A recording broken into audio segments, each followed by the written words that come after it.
I'm pretty excited for this. I've been wanting to try Bayonetta out for quite a while now, like 7 years, so I'm glad that I get this, I'm glad that I'm finally getting a chance to actually play it, even if it is just like the first hour or whatever. You know, it's by the guy who made Devil May Cry, or directed the first one. He also did the first Resident Evil, and Beautiful Joe and Okami. All of really show themselves in this game in one fashion or another. Game director Hideki Kamiya, I probably butchered that, but yeah, he did all those games. He obviously he has a very keen eye for style. I'll give him that. He himself considers this game a successor to the Devil May Cry series, probably because he was pissed off that the Capcom executives wouldn't actually let him work on the second installment of the series. So he's like, fine, okay, I'm gonna make Bayonetta because it's gonna be a lot like it in a lot of ways, and in fact, most of the ways. But still a great game. At least so far. I've gotten about 3 hours in now, but this is based off of my first hour that I've actually played. So this is gonna be broken up into 4 different parts. So the first part is actually going to be the introduction of the game itself, how they put you into the game. The second part is going to be the aesthetics of the game, the overall feeling after the first hour, like how it looks, the characters, blah, blah, blah, all that good stuff. Third part's gonna be gameplay, how it actually feels, plays, and spoiler alert, this game sucks on keyboard and mouse. It's horrible. I got like 10 minutes in, I was like, no, I can't do this. So if you're going on PC, just know that, like, kudos to you if you can use keyboard and mouse. I could not do it. I had to switch to my PS4 controller. And then the fourth section is going to be the longevity of the game. Does it actually pull you in? Is it worth, in this case, is it worth the $20 for a 7-year-old game to just get it over on Steam? So we'll start out with the intro to the game. They don't hesitate. They just throw you into the action. Like, there's no warning. There's like, here, you're on this huge falling clock tower. Good luck. You don't know the controls. What's punch? What's kick? Oh, I can shoot from my heels. Oh, I randomly made a big weird demon hand come out of the ground. I could fly. They don't tell you. And not to mention, like, there's a dude talking during this point, because I'm pretty sure that this little excerpt is set like way back in the past or something. And this dude's talking, and he's talking about the Umbra Witches and bringing you up to speed about Bayonetta and the other, I can't remember her name, but they bring you up to speed, and like, I don't know what he's saying. I'm not focusing on that. I'm being a badass, beating up all these angels and stuff. But in a lot of ways, it's like the first Tomb Raider movie. Like, we just want to see this hot chick shoot those bad guys. Am I right?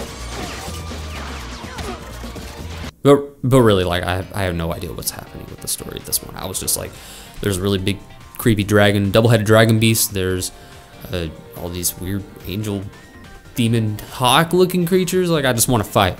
But like, right out of the door, it has a lot of the same appeal that if you've played any Devil May Cry, it has that same feeling. Not to mention, there's a severely over-sexualized main character that's just general a badass and just kind of pulls weapons out of a Narnia dresser in their pocket, effortlessly cutting down whoever happens to be in front of them, all without breaking a single sweat. Sounds a lot like Dante, huh? So yeah, just right in the get-go, you gotta fight a bunch of enemies. You don't know what's happening. Then it cuts to a scene, which the way that they actually depict these cutscenes is pretty cool, because they have the film style reels that are going off the sides, and they cut, and the hero, like the characters, aren't actually moving. They're just kind of standing there while their hair is moving and things around them are moving. There's aesthetic to the feeling, and not to mention the film thing. Like, it really reminds me of Beautiful Joe in that respect. He was going for that same feeling, like you're cast into a movie. These are the cutscenes of a movie. So first part, that's exactly how it comes off. Like, this is definitely the maker of Devil May Cry and Beautiful Joe, like mashed up into one. Moving into that, we'll go right into the aesthetic of the game. Even for like a 7-year-old game, it holds up really well. I mean, it helps that it's in 60 FPS and 4K and crisp as hell. But visually, the game is just stunning, but that's also a part of its downfall as far as the gameplay is concerned. It's really easy to get lost in the combat and not know what the hell you're doing, especially in the first part whenever you're free-falling on the clock tower.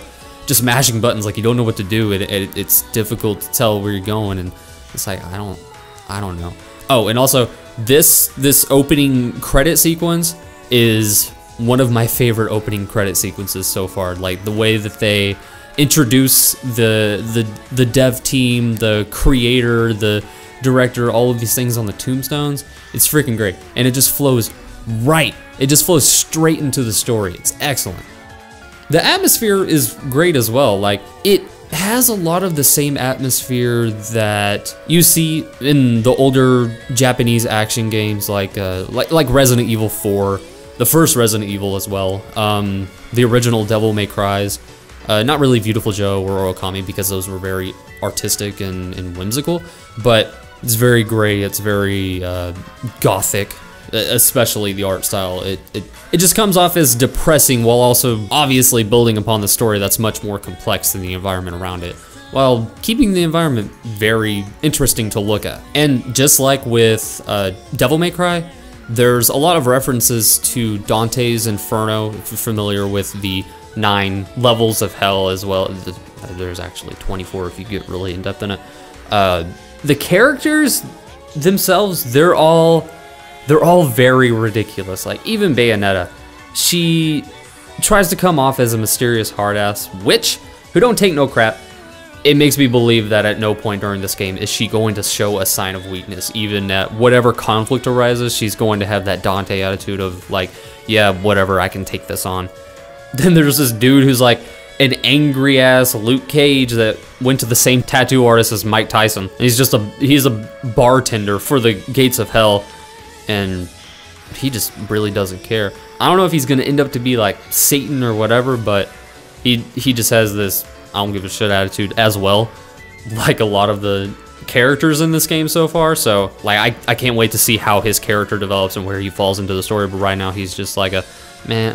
I don't really care. You bring me some Halos, I'll sell you some shit. It's gonna be real nice.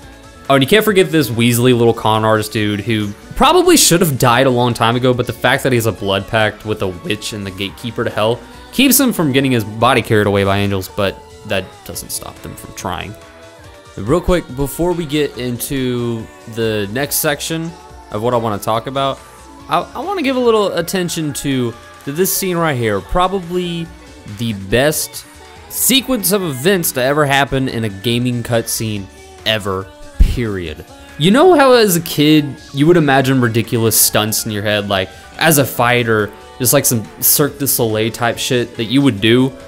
Mr. Kamiya actually made that in this scene, and I love it. Bless you, Kamiya. Bless you. The scene is movie excellence. This is exactly what I'm talking about. You don't watch it for the plot. You watch it because, oh wow, look at the what's that movie that came out? Hardcore Henry. Like that. Like, you're not watching it like, man, I bet that this plot is really in depth. Like, I bet that he's gonna get really into some deep Schindler's List type shit. Just go beat stuff up, man. Just go beat crap, just flip some stuff around. This guy's making a martini like it was a freaking martial art. It's insane, and I love it. And that's how it is through the entire game for the first hour. And so now on to the gameplay. And even after learning the controls, I don't know if it was just me, but I was still kind of confused. Like, finally you get into the tutorial after the first part, but to prevent endlessly mashing in button combos, making Bayonetta look more like a flailing fish, to be honest, you gotta take time to learn the different combos and how they interact with one another, and you know how to do, like in any fighting game really, like the combos are really similar to how they would be set up in Street Fighter or Mortal Kombat or anything like that. But there is still the issue of the camera getting lost, and lock-ons are sometimes hard to distinguish as well, just because the lock-on is like this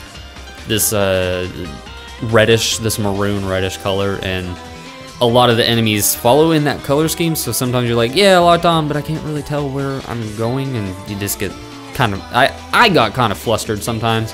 It's really about just learning how it interacts. It's also difficult to keep up with what enemies are attacking you at times. Like, you have the ability to trigger the witch time if you dodge an attack, like just right before they're about to hit you. And sometimes, like, you'll just be wailing on an enemy and then another one will come up behind you and just take a swing at you, and just recognizing whenever that actually happens so you can trigger the witch time, it can be tricky sometimes. Once you actually get the hang of the combat and how it flows, it gets a little bit easier. But at the beginning, it's like, really, how was I supposed to see that guy? Like, they just group up, and it can be frustrating. The fighting styles are awesome, though. The different array of combos, again, once you get the hang of a few of them. The witch time, I love that aspect. And the fact that you can go like full L'Oreal with her hair and whip those silky locks straight through a Stargate and fuck up some enemies, all while maintaining the voluptuous volume of true model, is really satisfying. Like, I can't, it's so cool. You can just tear open a portal and just throw your hair, and it's like a big old boot or like a big fist, and it just completely wrecks whoever's there. And not to mention, it takes off like all over clothes as well, which I'm assuming that her clothes are also her hair, which is kind of weird. I don't judge, I don't know, it's whatever. But it's a cool concept. I haven't, at least not that I could think of, there isn't another game that incorporates that kind of style where you just get like the supreme landing combo where you punch a bunch of your fancy follicles through a wormhole and wreck some angels. Like, that hasn't been done. It's really freaking cool. And these torture kills, man, damn, they're satisfying. Every single maniacal, twisted fantasy you've ever had about torturing some angels with all sorts of different medieval torture devices is finally real with this game. Okay, maybe not your fantasy. It's not mine. It's a cool concept, like being able to just like, you know, it's fun, it's satisfying. But yeah, just the biggest issue with the gameplay is really having to learn really fast on your toes these moves and how they interact, how they best complement each other. Because like I said, you can splash around like a Magikarp and just do some damage and take them out as you will. Or you could really let your Diana Ross shine and choke some bitches with your Witch Weave. I mean, it's your choice really, and it's just much more satisfying to do it that way, completely honest. And last, does the first hour actually entice you to keep playing? Oh yeah. Honestly, I'd have to say that the first 10 minutes do. Even though they just kind of throw you in there, like they don't give you any build up. They're just like, LOL, here's the game, here's some demons, go fight them. Or angels, whatever. It does, it pulls you in. It intrigues you, because like, you can't die in that first part. At least, I don't know if you can. I don't think you can. I'm sure if you just stood there, you might die. Who knows, you might not. You don't have a health bar until you actually get past the first part anyways. But you want to keep playing. Like, you know that, I guess, you kind of figure out by trial and error, okay, this is kick, this is punch, this is shooting, whatever, I'll get through this area. And then it pulls you through the tutorial. It shows you how to do combos and all that good stuff. So you have the ability of learning how to actually combo these things, how to do the bullet climax where you're swinging around and you're shooting things, how to combine your hair weave with your witch time and all this crazy stuff. You can grab other weapons, it's insane. Not to mention, after you get a little bit further in, the hard-ass Mike Tyson Morpheus dude, he becomes your shop guy. Like, you go to him and as you collect the halos, which that's a funny currency. Honestly, they look more like Sonic rings to me. That's another thing. Like, he's with Sega. Maybe it's hey, thanks Sega for publishing this game. I'm gonna put Sonic's rings, but I'm gonna call them halos anyways. But you use those for currency. You can go to him. You buy new moves. You buy. You can get new weapons. You can get items. You can get all sorts of shit, and it helps you. And like, you're like, oh yeah, I could really build Bayonetta up, and I'm sure by the end of this game, she's just a powerhouse. But they also throw in enemies that are like, they're challenging. They come with new sets of skills that you have to hone in order to be able to beat them. Like, they'll be really big ones that can take half of your health out with a single hit, or the first boss battle, which is like the double-sided dragon from the beginning. You gotta fight him, and you gotta do it a little bit differently than you have these little angel hordes. And you know, it just really, it pulls you in. It does. Like, it's an all-out raunchy action game. Like, I still don't know what the plot is. Like, I'm gonna have to go read the Cliff Notes or something, but it pulls you in. It intrigues you.